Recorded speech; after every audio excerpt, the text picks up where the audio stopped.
O Êxodo, a saída do povo do Egito, é o episódio mais pitoresco, mais épico da história do povo de Deus. Ele chama tanta atenção que no passado, já há muitos anos atrás, ele já foi tema de longa-metragens de cinema, de filmes de cinema, né, a respeito de Moisés conduzindo o povo, saindo do Egito, as 10 pragas, enfim, é uma história assim, uma situação extremamente pitoresca e extremamente importante para a gente entender a formação do povo de Deus. Claro, na formação a gente vê como importante, inicialmente, os patriarcas que estudamos na lição anterior. Abraão, Isaac, Jacó, ou Israel, como também Jacó era chamado, né? Esses patriarcas deram origem ali ao povo de Deus. E depois dessa história, tem a história de José também, contribui de forma, como se diz, individual ali com o seu testemunho, o seu jeito. E chegamos à história da saída do povo de Israel do Egito após séculos de escravidão, né? Séculos de escravidão. E por como essa situação chegou, como essa situação aconteceu, né? Isso é importante a gente saber, é importante ter uma ideia do que aconteceu. O povo foi parar no Egito por conta de uma grande fome, né? E até então, Abraão, Isaac e Jacó se instalaram ali na terra de Canaã, Deus tinha dado a eles. E aí Isaac tem os seus 12 filhos, que vão dar mais tarde origem às 12 tribos. Dentre eles tinha José, né, que os seus irmãos tinham inveja, não gostavam dele. Ele também não era nada discreto, né? Ele tinha uns sonhos e contava. Olha, eu sonhei que o sol, a lua e 11 estrelas se inclinaram para mim. Aí ficava bem óbvio que estava dizendo que o pai, a mãe e os irmãos iam se inclinar para ele. E aquilo ali gerava um sentimento ruim ali com seus irmãos. E aí ele contava, era história, ele contava, era a história, não era sonho. E ele contava esses sonhos e o feixe dele, dos outros, se inclinava para cima, na frente dele, né? Isso, de fato, veio a acontecer mais tarde, porque seus irmãos o venderam como escravos para se livrar dele, iriam matá-lo, mas resolveram só, graças a Deus, vendê-lo como escravo.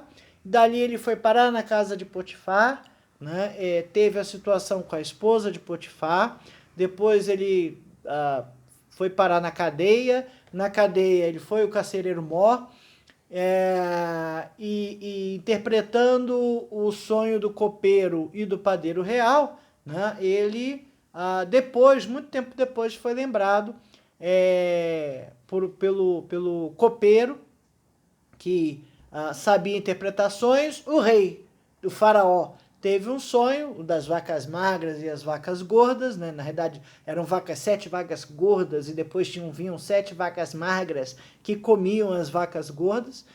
E como ninguém sabia interpretar esse sonho, né, chamou o copeiro, passou pro faraó, que conhecia alguém na prisão que sabia interpretar. Ele foi chamado à presença de Faraó, interpretou o sonho, e o sonho falava de 7 anos de fartura, seguidos por 7 anos de fome.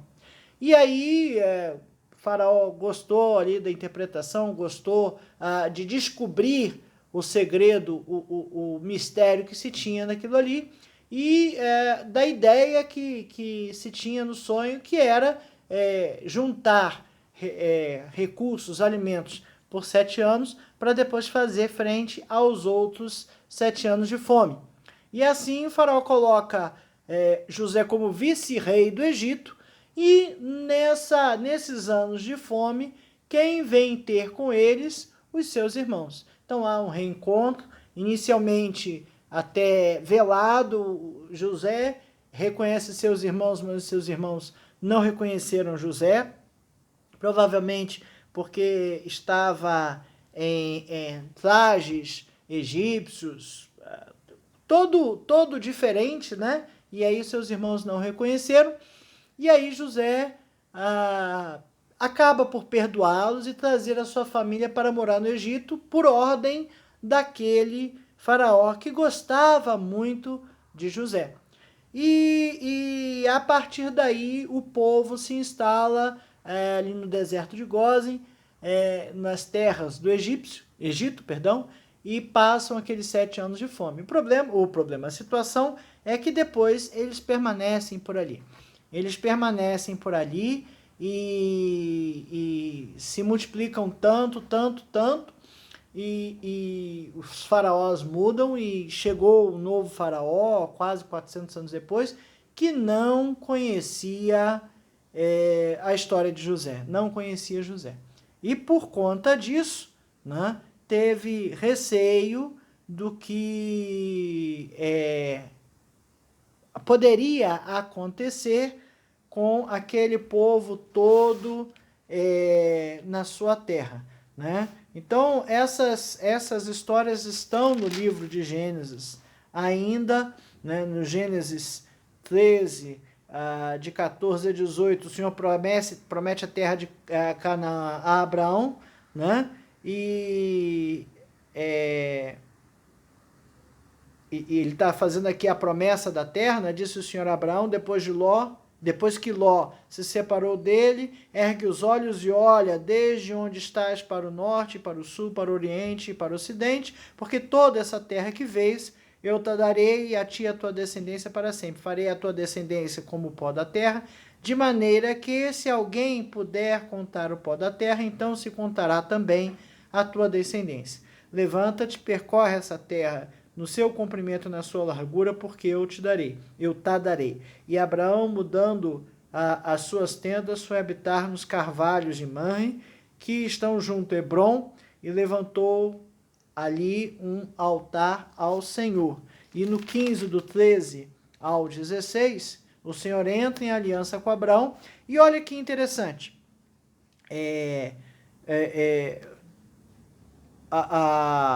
Deus fala a Abraão de que o que aconteceria no futuro. Gênesis 15, de 13 a 16.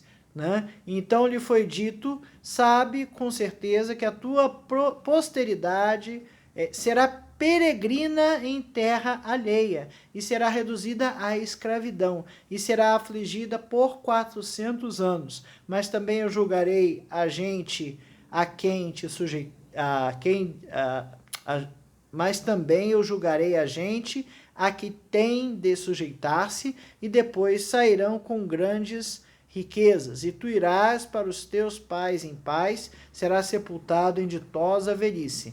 Na 4ª geração tornarão para aqui, porque não se encheu ainda a medida da iniquidade dos amorreus. Então, já havia uma profecia direta de Deus para Abraão do que aconteceria com o povo de Deus. O povo seria escravo, peregrinaria em terra estrangeira, seria escravo por 400 anos, e depois ele julgaria o povo que subjugou o seu povo, no caso os egípcios, e traria de volta o povo à terra prometida. Né? Então, esses 400 anos se passaram desde que José trouxe a sua família para morar no Egito nos 7 anos de fome, e um novo faraó se levantou. E esse faraó não conhecia a José. Esse é bem o início do livro de Êxodo, né?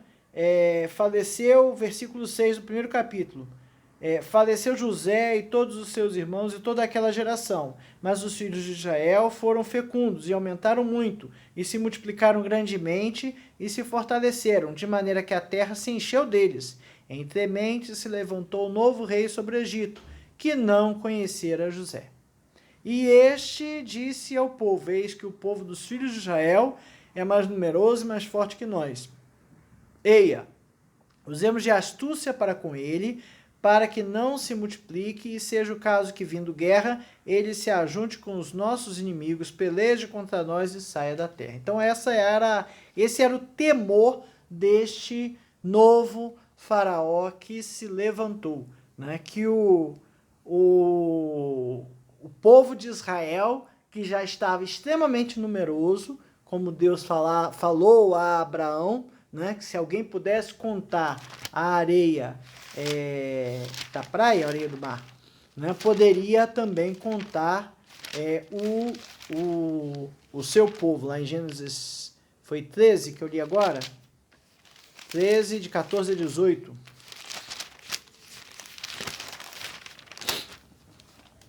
Disse o Senhor, depois, é porque toda essa terra que eu vejo darei. Farei a sua descendência como o pó da terra, de maneira que se alguém puder contar o pó da terra, não é a areia do mar não, é o pó da terra. Se o pó da terra, então se contará também a sua descendência. Então imagina que o povo ficou extremamente numeroso, né?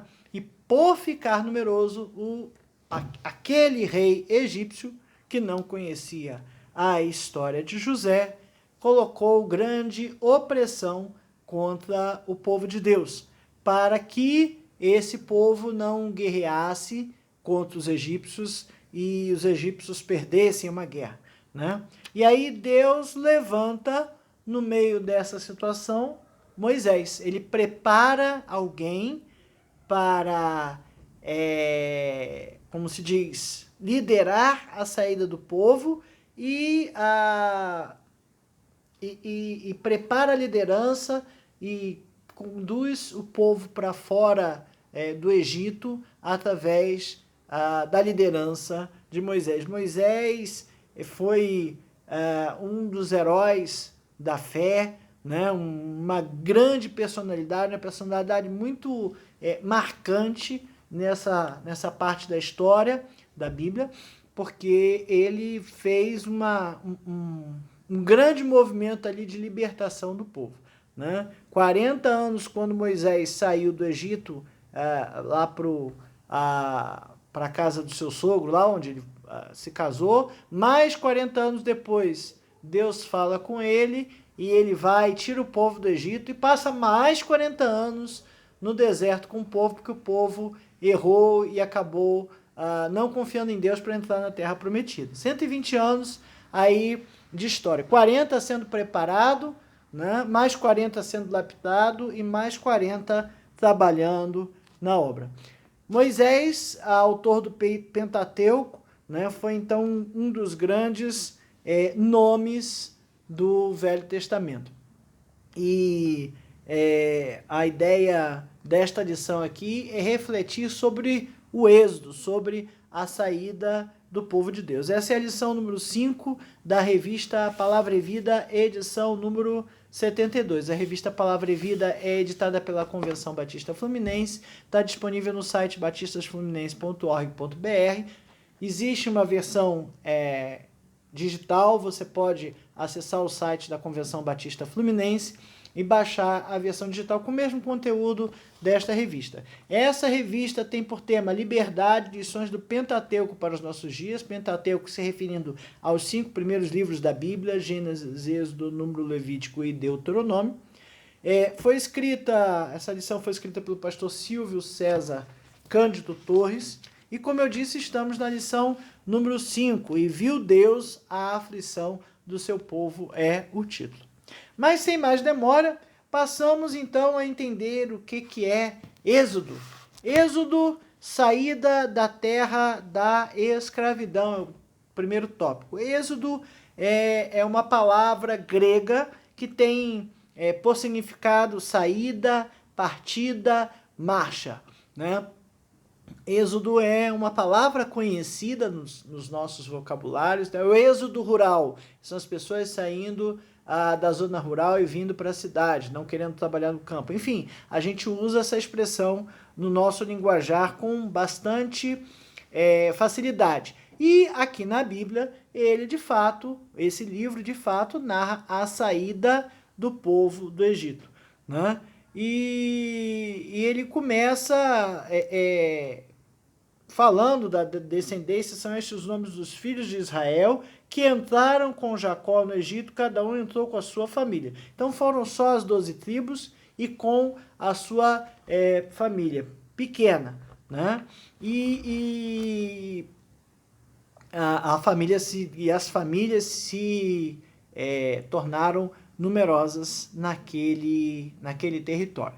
Tá? O livro de Êxodo fala de uma redenção, né? Redenção, redimir, é o ato de ir lá e trazer de volta, tirar de uma determinada situação alguém que está com um certo problema, alguma situação que precisa ser resolvida. Né? Talvez você já tenha ouvido falar o camarada se associou ao clube e tal, e ele é um sócio remido, né? Ou seja, ele foi lá e já pagou tudo que tinha que pagar e está em dia com aquele clube lá. Então, remir ou redimir, né, é ser recuperado, é ser resgatado, é ser liberto de uma determinada situação que está afligindo, que está causando um certo problema.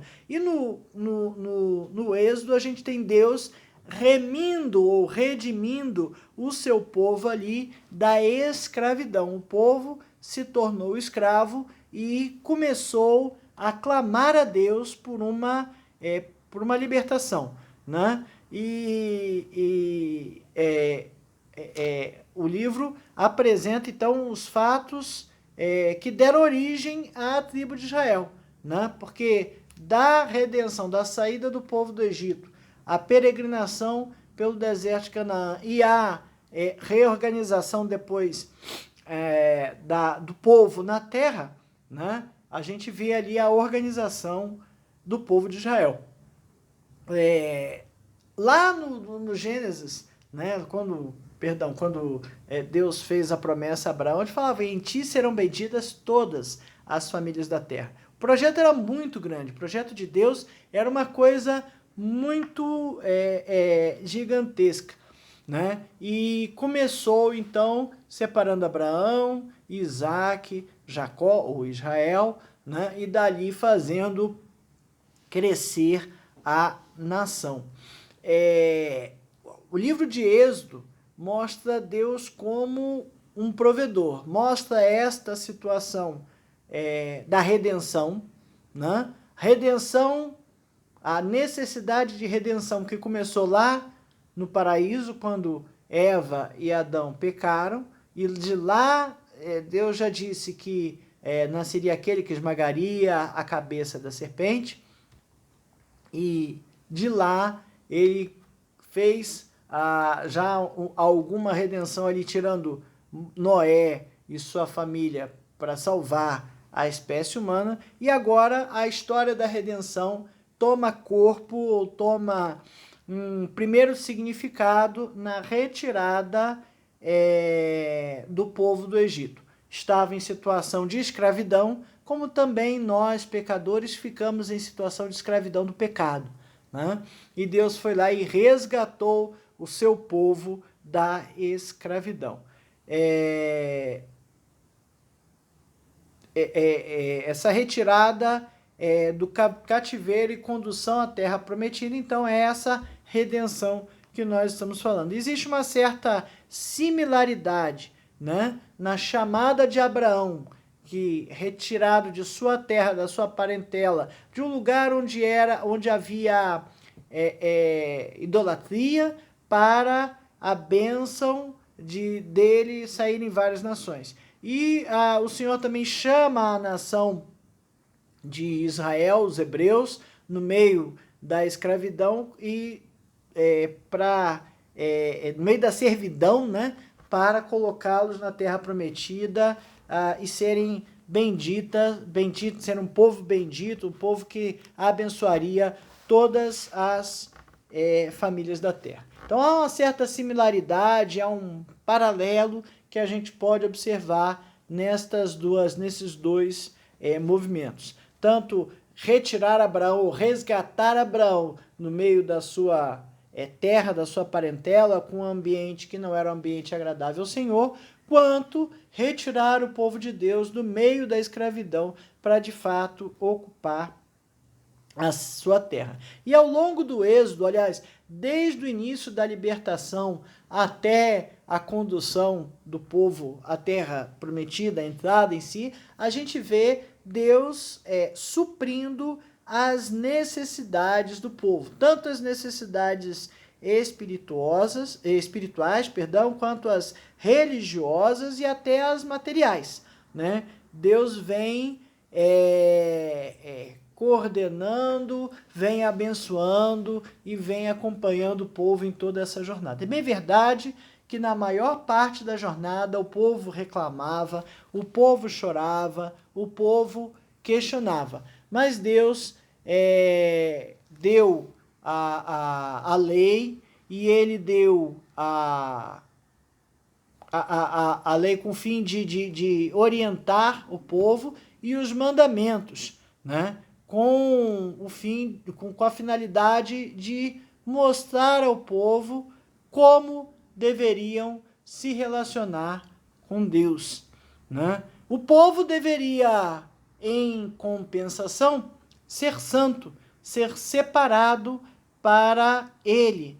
E diferente das demais nações, santo significa ser separado, né? Uma coisa santificada é uma coisa separada. E o povo deveria ser santo ou santificado das demais nações, né? É um chamado para sermos testemunhas da sua graça redentora e ao longo de toda a Bíblia Sagrada, né? Esse é o chamado de Deus para nós, que nós sejamos suas testemunhas, que testemunhemos da sua graça e da salvação que ele nos deu. É um privilégio somente dado a nós de pregar o evangelho. Nem aos anjos foi dado este privilégio de pregar o evangelho. Colossenses 1:13 diz assim: ele nos libertou do império das trevas e nos transportou para o reino do Filho do seu amor. Liberdade, né? Com a liberdade, eu costumo dizer que com liberdade a gente precisa de responsabilidade. Liberdade é o tema geral dessa revista aqui, né? A gente falou da liberdade de escolha lá no Jardim do Éden, o homem escolhendo o que fazer, se ia obedecer ou não, né? E a gente viu que com a liberdade o homem escolheu mal. Então Deus dá ao homem algumas orientações, né? Dentre elas, como ele deveria cultuá-lo corretamente. Veja, o culto não foi estabelecido, o culto a Deus não foi estabelecido pelos homens. O culto a Deus foi estabelecido por Deus. Ele disse como queria. Ele estabeleceu os sacrifícios, ele estabeleceu a necessidade de um sacerdote, ele estabeleceu o seu tabernáculo como deveria ser, né? E ao homem caberia apenas adorar a Deus, do jeito que Deus mandou, né? E não da forma como bem entendemos ou como achamos que é melhor. Muitas vezes nós caímos nesse erro de dizer assim, o culto desse jeito fica melhor, a gente deve introduzir isso aqui porque agrada ao público tal ou ao público XYZ, mas o culto não é para o público, o culto é para Deus. Nós estamos cultuando a divindade e para cultuar a divindade é que precisamos fazer da forma como ela quer. Não adianta a gente querer fazer o nosso culto do jeito que a gente acha que deve ser. Deus colocou lá no passado como ele queria ser cultuado, né? E a gente deve respeitar a maior parte dessas coisas aqui. O que a gente não vai respeitar do Velho Testamento são os sacrifícios, porque a Bíblia é clara em dizer que Cristo é o Cordeiro de Deus que tira o pecado do mundo, né? E a gente precisa adorar genuinamente a Deus. O Novo Testamento, né, nos traz uma nova forma de adorar. Jesus mesmo disse, né, que importa que seus adoradores o adorem em espírito e em verdade. Então, se lá no passado tinha uma série de regras, agora a gente precisa fazer isso em espírito e em verdade, né? Precisamos adorar a Deus de forma genuína. Bom, segundo tópico, vem falando do cativeiro de Israel. Então a gente está aqui no capítulo 1, do versículo de 1 a 14, né? Eu li até o 9, né? Ele disse ao povo, eis que o povo dos filhos de Israel é mais numeroso e mais forte do que nós, eia usemos de astúcia para com ele, para que não se multiplique, e seja o caso que, vindo guerra, ele se ajunte com os nossos inimigos, peleje contra nós e saia da terra. E os egípcios puseram sobre eles feitores de obras, para os afligirem, com suas cargas. E os israelitas edificaram a Faraó as cidades celeiros, Pitom e Ramassés.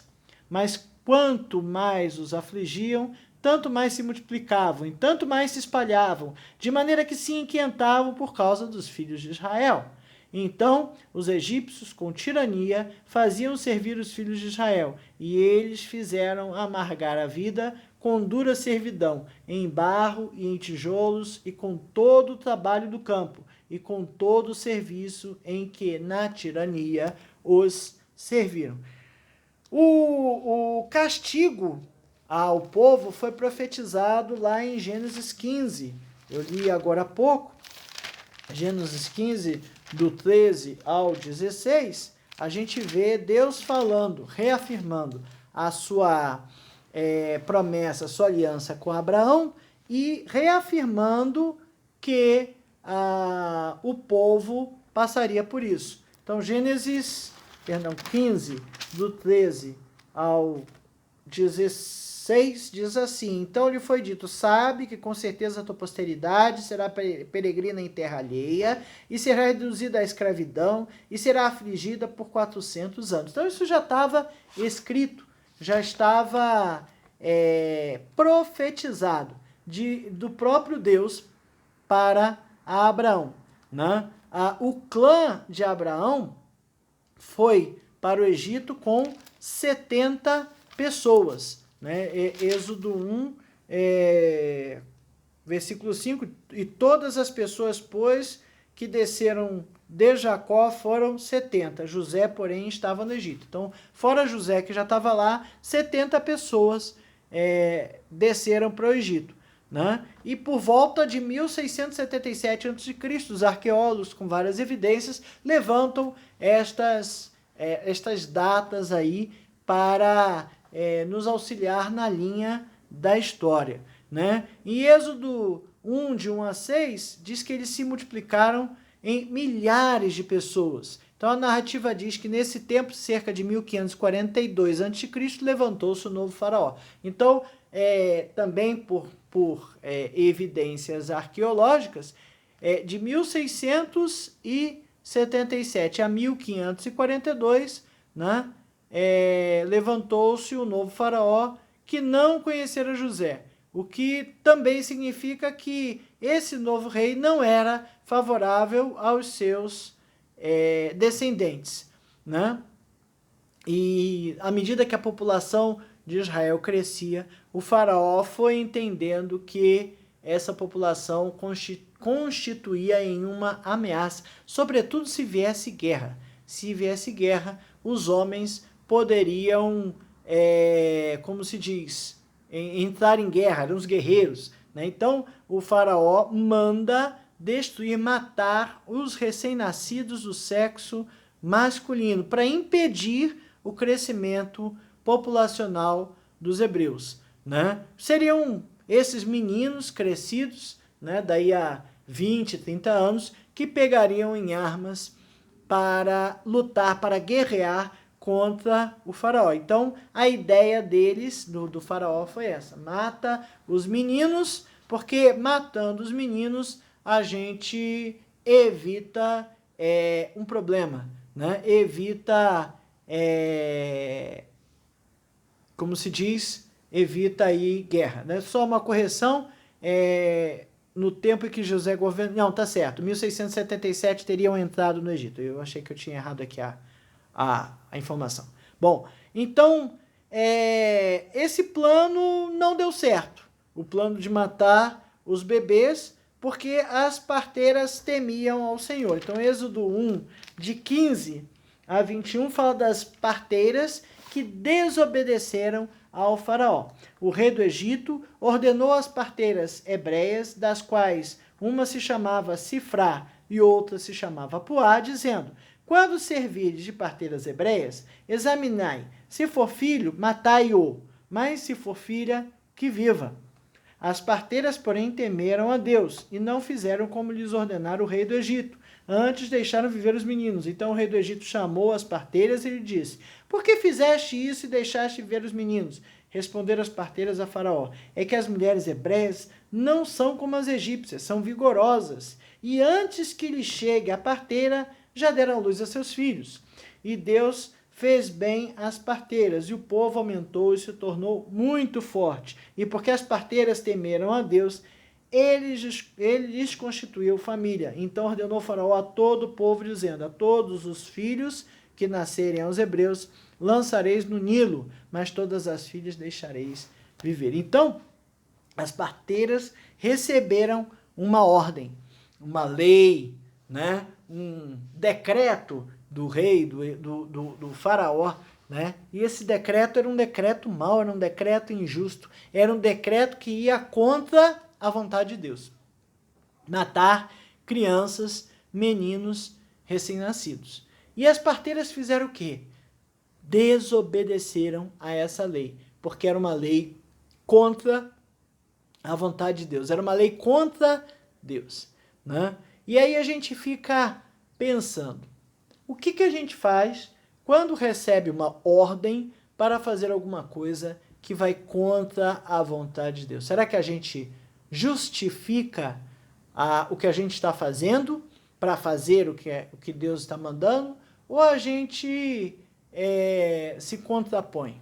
Será que a gente tem coragem? Será que a gente tem disposição de não cumprir uma ordem, dizer: eu não posso fazer isso porque vai contra o meu Deus, vai contra o que eu acredito que Deus disse, né, com a vontade de Deus, e eu não posso fazer isso? Ou a gente faz e justifica: não, veja bem, não é tão mal assim, não é tanto problema assim, né? É algo que a gente precisa pensar. Muitos missionários vão pregar em terras estranhas, em terras estrangeiras, em que o evangelho não é permitido. Eles sabem que vão encontrar pela frente desafios, sabem que vão ter que se esconder, sabem que vão ter que fazer um trabalho velado, porque o evangelho não é aceito, e se eles forem pegos, eles serão mortos.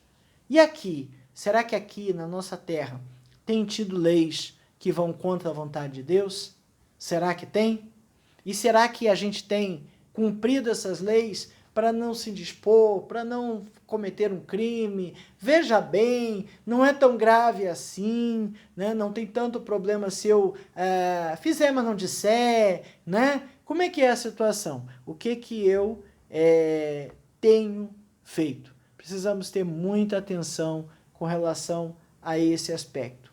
É o nosso testemunho e fazer ou não fazer a vontade de Deus. Bom, o terceiro tópico fala de Moisés, o líder da redenção do povo hebreu, e aí vem falando do comissionamento de Deus a Moisés. Né? No capítulo 3 de Êxodo, versículos de 1 a 4, apacentava Moisés o rebanho de Jetro, seu sogro, sacerdote Midian, e levando o rebanho para o lado ocidental do deserto, chegou ao monte de Deus, a Horebe.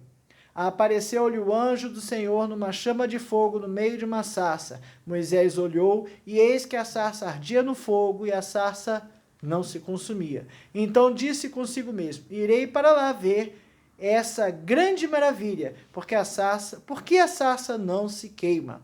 Vendo o Senhor que ele voltava para ver, Deus, no meio da sarça, o chamou e disse: Moisés, Moisés. Respondeu: eis-me aqui. E Deus chama Moisés, a figura central do Êxodo, né, através de uma sarça ardente. E nesse momento aqui, a partir daí, Deus está comissionando Moisés para uma grande missão. Né? Lá no versículo 6 ele se apresenta: eu sou o Deus de teu pai, o Deus de Abraão, o Deus de Isaque, o Deus de Jacó. Moisés escondeu o rosto porque temeu olhar para Deus. Disse ainda o Senhor: certamente vi a aflição do meu povo que está no Egito, e ouvi o seu clamor por causa dos seus exatores. Conheço-lhe bem o sofrimento, por isso desci, a fim de livrá-lo das mãos dos egípcios, e para fazê-lo subir daquela terra a uma terra boa e ampla, terra que mana leite e mel, o lugar do cananeu, do eteu, do amorreu, do ferezeu, do eteu e do jebuseu. Pois o clamor dos filhos de Israel chegou até mim, e também vejo a opressão com que os egípcios os estão oprimindo. Vem agora, eu te enviarei a Faraó, para que tires o meu povo, os filhos de Israel, do Egito. E a reação de Moisés não foi nada do que a gente esperava para um grande herói, nem para um grande líder. Ele simplesmente disse: olha, tem certeza? Eu não, Senhor, né? Quem sou eu? Versículo 11. Quem sou eu para ir a Faraó e tirar o Egito da mão dos filhos de Israel?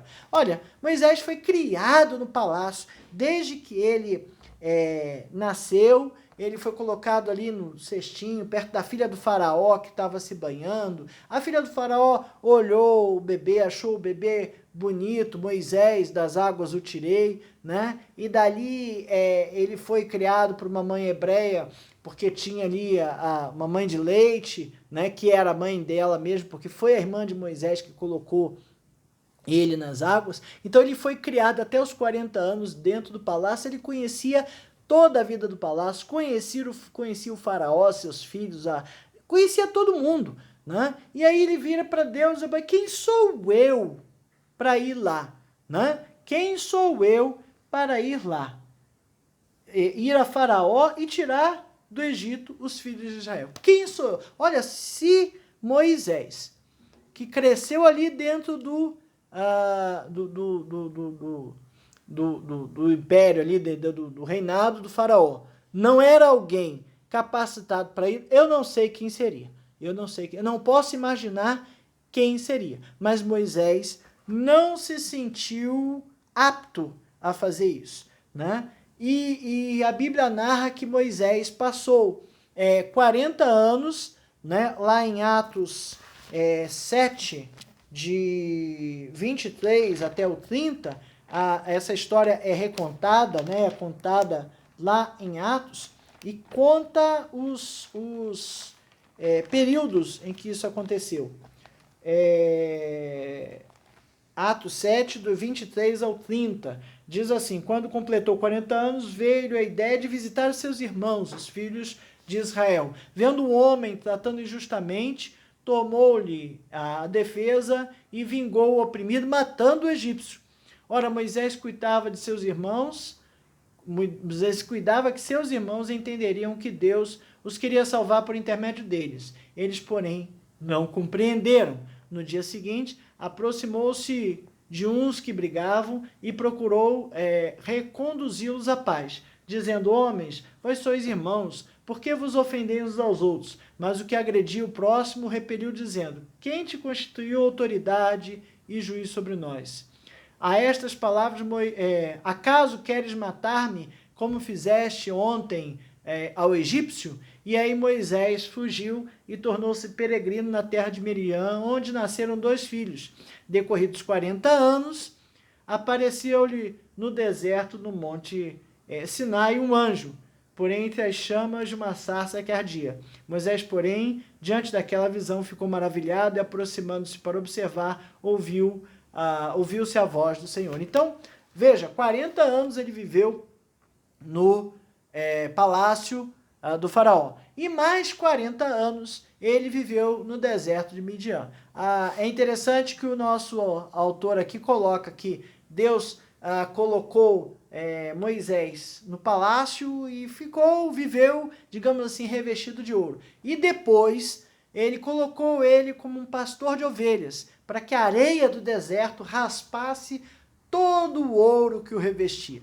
Deus queria uma pessoa com o conhecimento de um rei, de um príncipe, mas com a disposição de um servo para servir. E isso serve muito para nós, né? O servo, ele é humilde, ele é maleável, ele está disposto a fazer a vontade do seu senhor. Um príncipe tem todo o conhecimento, o melhor conhecimento que se tem. E Deus espera de nós, espera que nós sejamos assim. No conhecimento, como príncipes. No serviço, como pastores.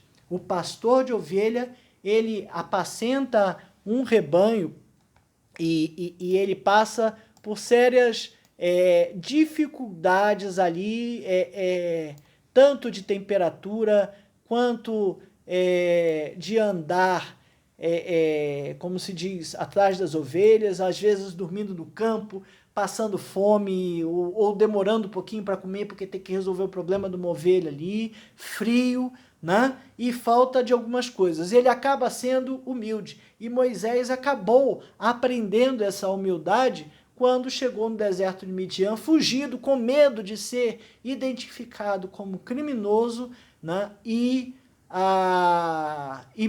morto. Né? Então ele fugiu do Egito nessa situação. E ali no deserto de Midian, ele foi forjado servo, foi forjado pastor, até ter o seu encontro com Deus através da sarça ardente.